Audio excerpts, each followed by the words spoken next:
Alhamdulillah nahmaduhu wa nasta'inuhu wa nastaghfiruh wa na'udzu billahi min shururi anfusina wa min sayyiati a'malina may yahdihillahu fala mudilla lahu wa may yudlil fala hadiya lahu wa nusalli wa nusallim ala hadha an-nabiyil karim wa ala alihi wa sahabatihi wa man ihtada bihadihi ila yaumiddin. Fa inna asdaqal hadits kitabullah wa khairal huda huda Muhammadin sallallahu alaihi wasallam wa inna syarral umuri muhdatsatuha wa kullu muhdatsatin dhalalah wa kullu dhalalatin fil nar. Fa ya ma'asyiral jamaati rahimakumullah, usikum wa nafsi bitaqwallah, innahu faqad faza muttaqun. Bapak, saudara-saudara sidang Jumat yang dimuliakan Allah Subhanahu wa taala, yang namanya masbuk tentu didefinisikan orang yang terlambat di dalam mengikuti sholat berjamaah, sholat apapun.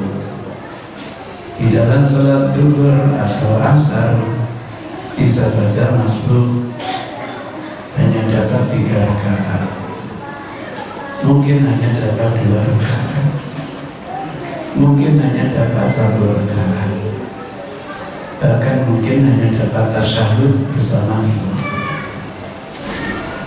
Terkait dengan sholat Jumat, akan masalahnya dulu kan belum ada yang namanya sholat Jumat. 13 tahun Rasulullah dakwah di Kota Makkah, belum pernah menikmati sholat Jumat seperti hari ini. Bisa dibayangkan, jangankan pelaksanaan sholat Jumat yang ada prosesi bertanya dan berkumpul, untuk melaksanakan sholat jamaah saja sulitnya luar biasa. Ujinya di Rasulullah sholat sendirian di sisi Ka'bah. Tokoh-tokoh kafir Quraisy itu kayak hunta.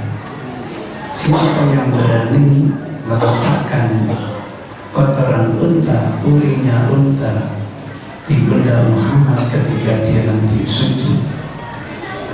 Berani-beraninya Abdullah bin Mu'aid, aku yang akan melakukan.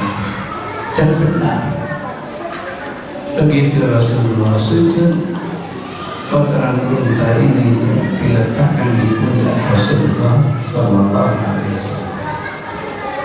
Itu yang membuat beliau tidak bangkit dari sujudnya sampai Fatim binti Rasul yang datang membersihkan kotoran itu dari ayah mereka. Bisa dibayangkan susahnya kita berjamaah pada waktu itu, apalagi melaksanakan sholat Jumat. Sehingga di hari Jumat seperti ini kita sholat dulu 4 rakaat dan belum muncul namanya sholat Jumat. Alhamdulillah ketika kita diajak hijrah menuju kota Madinah, bukan main, suasana kondusif. Masyarakat Muhajirin dan Ansar guyup siap membela Rasulullah Sallallahu Alaihi Wasallam. Di luar dugaan, kita dikejutkan orang-orang Yahudi punya klaim hari kemuliaan, yakni hari Sabtu. Orang Nasrani klaim punya hari kemuliaan, yakni hari Ahad. Kita belum punya waktu itu. Alhamdulillah akhirnya Rasul bersabda, Allah yang menunjukkan kita terhadap hari mulia yang mereka perselisihkan itu bukan Sabtu, bukan Ahad, melainkan hari Jumat. Begitu kita bersama Rasul dari Kuba menuju ke kota Madinah, baru saja perjalanan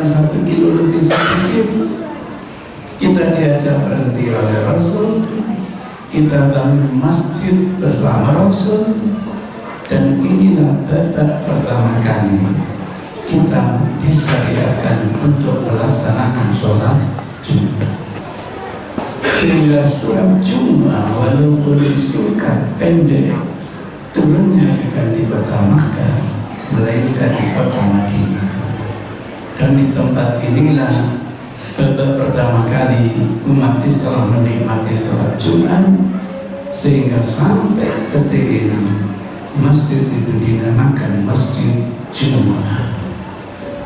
Ternyata Rasulullah SAW tidak sholat 4 rakaat, tetapi Rasulullah khutbah 2 kali, kemudian sholatnya hanya 2 rakaat.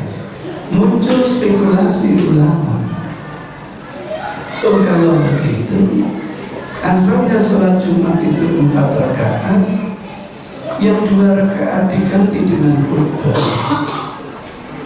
tinggal 2 rakaat. Itu salah satu spekulasi. Oleh karena khutbah ini bagian dari sholat 2 rakaat, jangan kaget, tidak boleh sholat pakai bahasa selain bahasa Arab, sehingga khutbahnya harus menggunakan bahasa Arab. Bagi yang punya komitmen seperti itu, maka yang namanya masbuk itu kalau mereka tidak pernah mendengarkan khutbah 2, berarti bukan 2 rakaat. Bahkan ada yang sudah datang di sini jam 10 tadi bersama saya, sampai di sini tidur, kan nggak dapat khutbah. Berarti nanti yang bersangkutan ini nanti harus menambah 2 rakaat. Itu cerita. Alhamdulillah, hadis itu adalah hadis palsu, bukan sabdanya Rasulullah Sallallahu Alaihi Wasallam.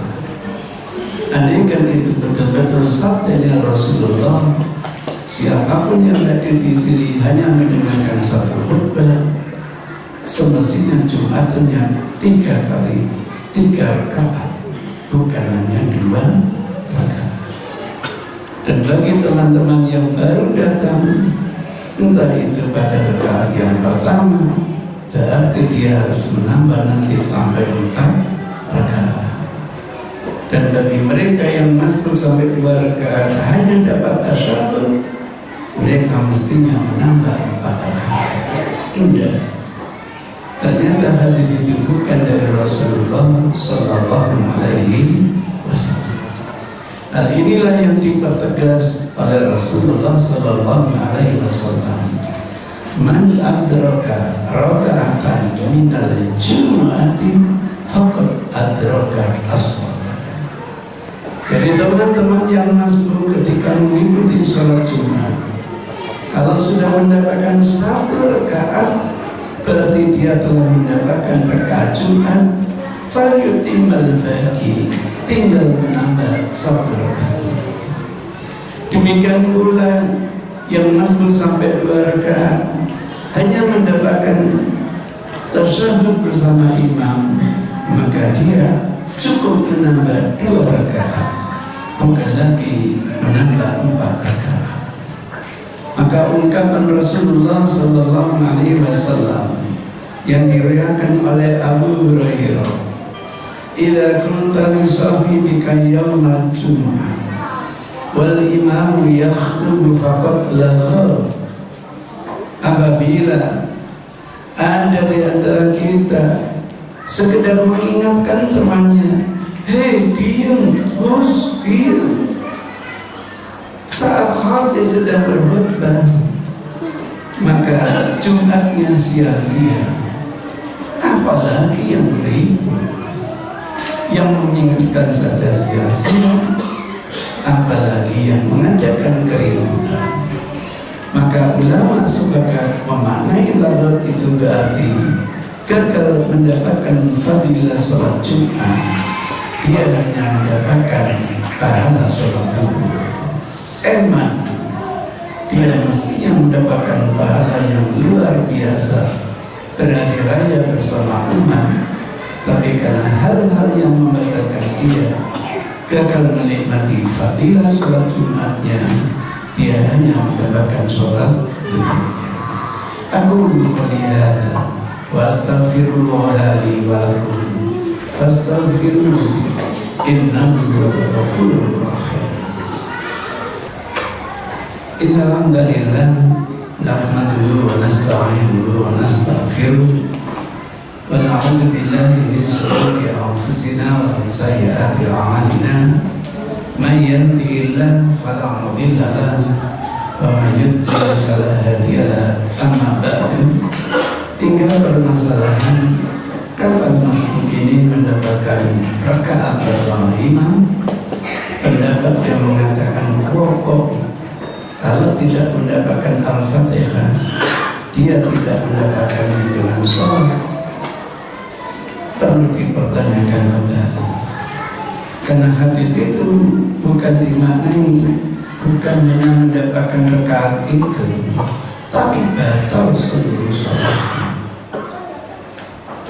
Barang siapa sholat duhur, sholat Jumat, sholat apapun hanya satu rakaat tidak membaca Al-Fatihah, batal sholatnya. Jadi hadis ini tidak mengatakan Anda dapat rakaat atau tidak, tapi batal atau tidak gara-gara tidak membaca surat Al-Fatihah. Sementara bagi mazmum ada petunjuk khusus dari Rasulullah Sallallahu Alaihi Wasallam. Barang siapa yang datang ke masjid, kemudian dia mendapatkan rukuk bersama imam, maka dia berarti telah mendapatkan rakaat bersama imam. Oleh sebab itu, dulu ada orang yang menunggu saat imam itu bangkit dari sujud keduanya. Jangan dikira Rasulullah Sallallahu Alaihi Wasallam tidak tahu. Ada lagi kasus seorang teman kita yang rumahnya jauh mendatangi Jumat begini ini dengan berlari-lari. Jangan dikira hal itu juga tidak diketahui oleh Rasulullah Sallallahu Alaihi Wasallam. Maka kaidah yang melekat pada Rasulullah, tarkul bayan an waqtil hajat la yajuz, meninggalkan penjelasan bagi masyarakat, bagi sahabat, bagi umat saat dibutuhkan tidak boleh bagi Rasul. Rasul harus menjelaskan. Muncullah bimbingan Rasulullah Sallallahu Alaihi Wasallam. Kalau kalian mendatangi sholat Jumat, jangan sampai sa'i berlari-lari begitu. Jalanlah dengan sakinah, dengan tenang. Maka sesyariahnya apa artinya datang ke masjid ini? Munggos. Apa nikmatnya ikut sholat bersama umat? Datang dengan tenang. Kalau terlambat gimana ya Rasul? Masuk ke dalam sholat, takbiratul ihram, ikuti gerakan imam dalam kondisi apapun. Jangan menunggu. Kalau kalian mendapatkan rukuk bersama imam, kalian telah mendapatkan hitungan rakaat. Tapi kalau kalian hanya dapat sujud bersama imam, apalagi hanya duduk tasyahudnya, alhamdulillah kita sudah dapat pahala jamaah, tetapi kita belum mendapatkan hitungan rakaat itu. Oleh sebab itu kita harus menyempurnakan setelah salamnya imam. Teman kita ini laki-laki rumahnya jauh, ingin urbanisasi ke kota, tujuannya mulia sekali agar bisa ajak mengikuti sholat jamaah. Datang ke kota bukan mengandung nasib ekonomi, tidak, tapi datang ke kota Madinah ingin dekat dengan Masjid Nabawi, biar ajak bisa sholat berjamaah. Rasul tidak mengizinkan untuk organisasi. Maka syariahnya ketemu. Orang datang ke masjid ini bukan karena jauh dan dekatnya, mau atau tidak mau. Walaupun kita tetangga masjid, kalau tidak mau, tidak bakal kita mendatangi masjid ini. Tapi kalau mau, walaupun jaraknya jauh, pasti akan mendatanginya. Alhamdulillah, makin jauh tempat kita, makin banyak pahala kita. Satu langkah kita bisa yang namanya menghapus dosa, dan langkah berikutnya bisa menambahkan derajat kita. Allah Akbar. Itu yang membuat akhirnya suka terlambat. Baru fi atabatil bab, di pintu masjid, belum masuk ke dalam shaf, melihat Rasul sudah ruku, tiba dia takbiratul ihram, ruku, langsung duduk menuju shaf. Jangan dikira kasus seperti ini tidak diketahui oleh Rasul. Ini adalah tempat pembuatan syariat. Nanti kalau Rasul tidak komentar, sahabat ini bisa cerita, dulu di zaman Rasul saya begini, nggak ditegur kok. Jadi tuntunan, jadi ikrarnya Rasulullah. Habis sholat Rasul mengingatkan, siapa tadi yang rukuk di pintu, jalan sana dulu seperti itu menjadi saya ya Rasulullah. Apa kata Rasul? Zakallahu khairan. Semoga Allah menjaga yang namanya keajakanmu untuk mendatangi masjid. Walau tapi Anda yakin dapat rukuk bersama kami, Anda dapat rakaat, tapi jangan kamu ulangi cara seperti itu. Maka solusi yang diberikan Rasul, datanglah dengan tenang, masuklah ke masjid, luruskan shaf, baru takbiratul ihram. Jika sempat ikut rukuk bersama imam, mudah-mudahan kita dapatkan rakaat bersama imam. Dengan pola pikiran kajian hadis yang tematik seperti ini, akhirnya kita paham setiap hadis harus dipahami secara proporsional. Kalau gara-gara tidak Fatihah tidak dapat rakaat, pertanyaannya, kapan seseorang dapat Al-Fatihah? Apakah dari mulai Alhamdulillah atau Bismillahnya, atau kalau dapat separuh lebih sedikit, atau kalau mungkin dapat aminnya saja? Wallahu a'lam. Jadi hadis itu tidak membahas rakaat, hadis itu membahas batal sholat. Walaupun 4 rakaat, 1 rakaat tidak membaca basmalah, tidak membaca Al-Fatihah, maka secara totalitas sholatnya adalah batal. Alhamdulillah, alhamdulillah, tsumma Allahumma ighfir lil muslimina wal mu'minat al-ahya'i minhum wal amwat innaka antas sami'un qaribun mujibud da'wat ya qadiyal hajat ya qadiyal hajat. Allahumma inna nas'aluka salamatan fid din wa afiyatan fil jasad wa ziyadatan fil ilmi wa barakatan fil rizqi wa taubatan qabla al-maut wa rahmatan 'inda al-maut wa maghfiratan ba'da al-maut. Allahumma ya Allah hawwin alaina fi sakaratil maut wan najata minan nar wal 'afwa 'inda al-hisab. Allahumma in kana rizquna fis samai fa'anzil wa in kana fil ardi fa'ahrizhu wa in kana ba'idan faqarribhu wa in kana qalilan faqassirhu wa in kana haraman faqahhirhu. Rabbana atina fid dunya hasanah wa fil akhirati hasanah wa qina adzaban nar wa qina adzaban nar wa qina adzaban nar. Wa sallallahu ala Muhammadin nabiyil ummi wa ala alihi wa sahbihi wa sallam. Walhamdulillahi rabbil alamin. Ibadallah, inna Allah ya'muru bil adli wal ihsan wa ita'i dzil qurba wa yanha 'anil fahsya'i wal munkari wal baghi ya'idukum la'allakum tadhakkarun.